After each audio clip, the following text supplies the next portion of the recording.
Here we are, the next day, or the next couple days, I don't remember which, it's been a few days. We've determined back in part one of the video that the problem should be on cylinder number 2, and it appears from that relative compression, if you guys remember, that we did there, that the other cylinders appeared to be relatively the same to each other. So that's good. I think what we'll do, just for the sake of video, probably could sneak that valve cover off in the back to have a look without pulling the intake, but the majority of the stuff that hooks to the intake is all loose. So we'll just zip the little top cover off, we'll pull the intake manifold off, pull that valve cover off so we can get back there a little easier now. Granted, we could, put number 2 up on top dead center. We could use our front cam, line up the number 2, which should make both valves closed. Get back there, do a leak down. Well, we know, just from barring it over, the probability that, a valve is smashed is quite high. But there is the odd chance that perhaps the valve adjustment's like way off. You don't know, or perhaps way too tight, not allowing the valve to seal. We don't know.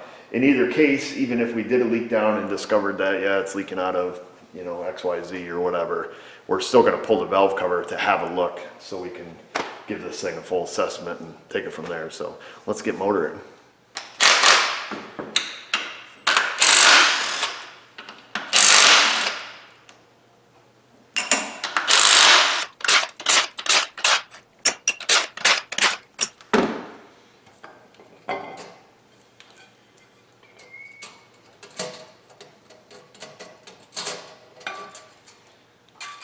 Saving this stuff, so we'll just set it to the side. Looks like we got some 12s. I'm just going to leave the throttle body right on the intake. Like I say, most everything on this is already loose or just kind of hanging around there. So we're just going to unplug some stuff. Most stuff is already unplugged here, but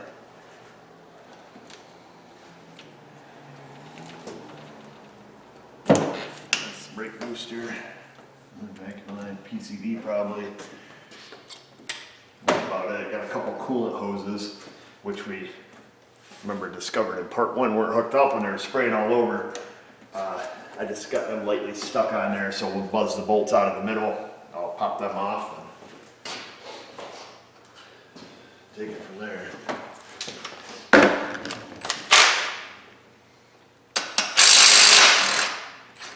There's 2 nuts, and the rest should be studs, or bolts rather. I don't believe that's the bolt that goes on there, but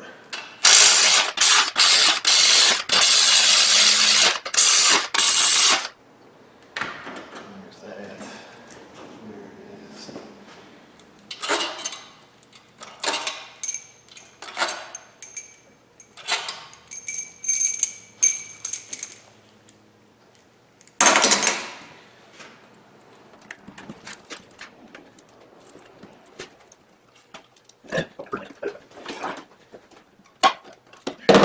Some more wiggle room now.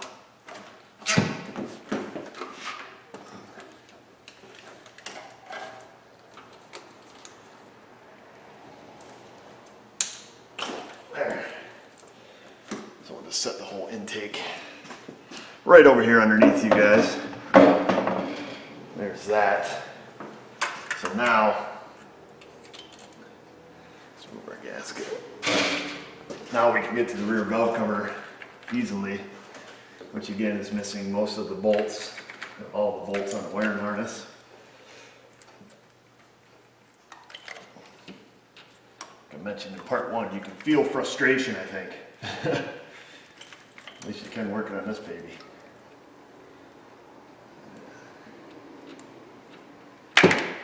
So that's the PCV valve. I'm just going to stick that to the side. We'll pull our coil packs, take the bolts out of it, bar the engine over, see what the final verdict is.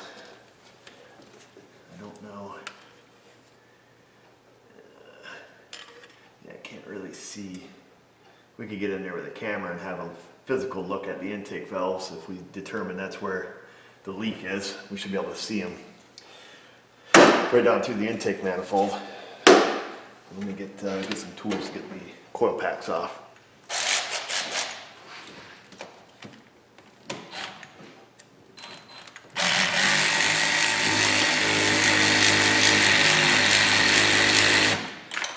Again, the coil pack bolts are all loose also.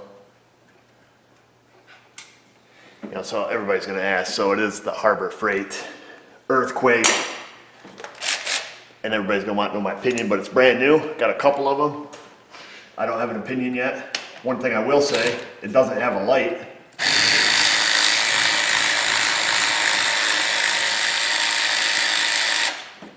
Like most of its competitors do.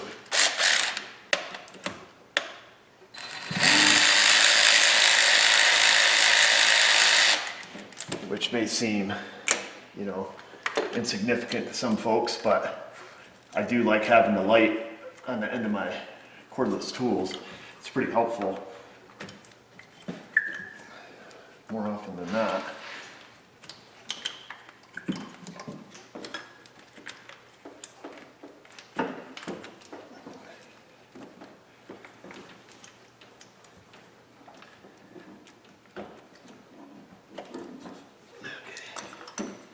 So there's all three of our ignition coils. I've got a 10mm still sitting here.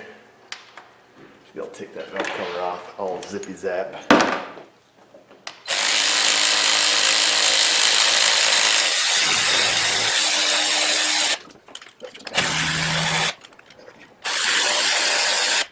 That should be all 5. They were not very tight either. I don't know if they're new grommets. Not hard to say. Don't appear to be.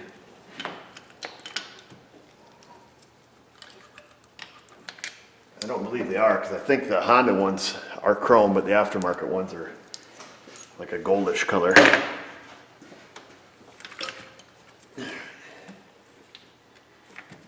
Let's see.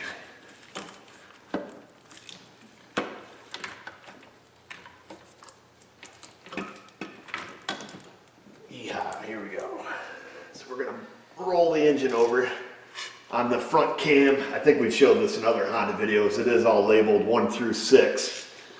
So we're just gonna roll it over, get number 2 lined up with our timing mark here. And that is right there. So theoretically, both valves on number 2 cylinder should be closed. Ooh, so we have lots of play in the number 1 intake there, or number 2 intake. Does that mean the valve is stuck down because it's peened over? I don't know.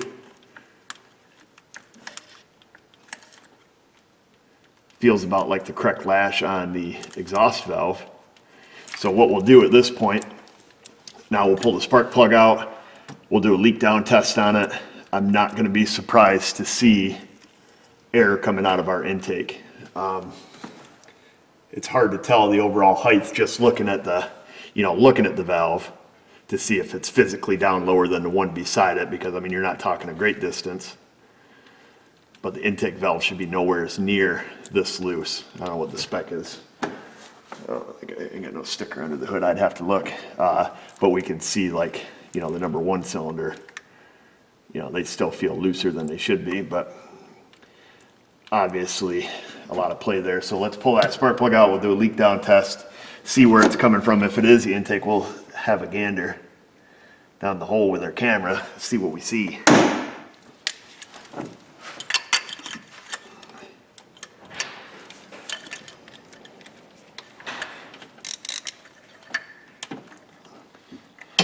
It's been really nice to see just a mistake back here, but you know, I think we all knew what was coming.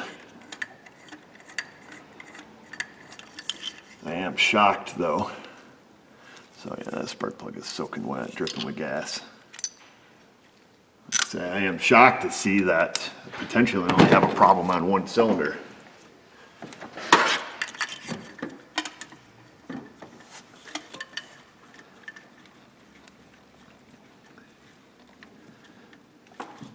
Throw the hose in there. I'll hook it up. Let me grab an air hose.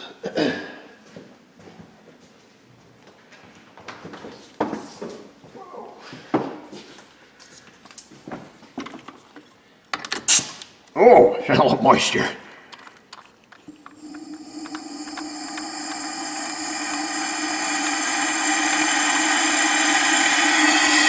We're at about 95% blow by.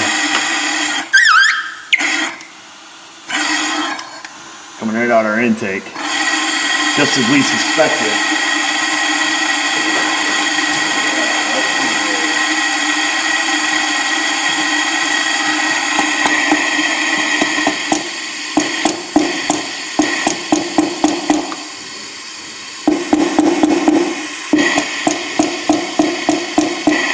Valve's definitely hanging up in there.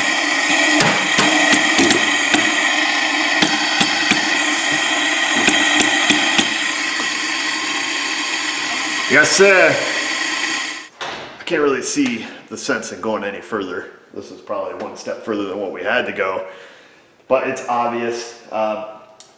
You know, there's not a big chip off the valve that we could see. These valve stems on these valves are very tiny, so when the piston came up, of course the valves are on an angle.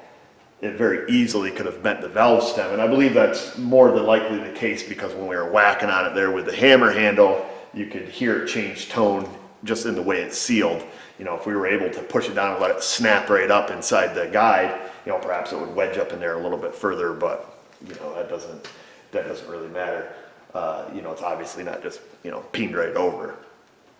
In my opinion, if this was mine and I made this mistake and we know we whacked the back valves, I would pull both heads, regardless, we have, what appears to be, a good sealing engine on the front. The piston made contact with the valves. I would pull both heads, have them rechecked. Obviously, the back one has to be done 100% for certain.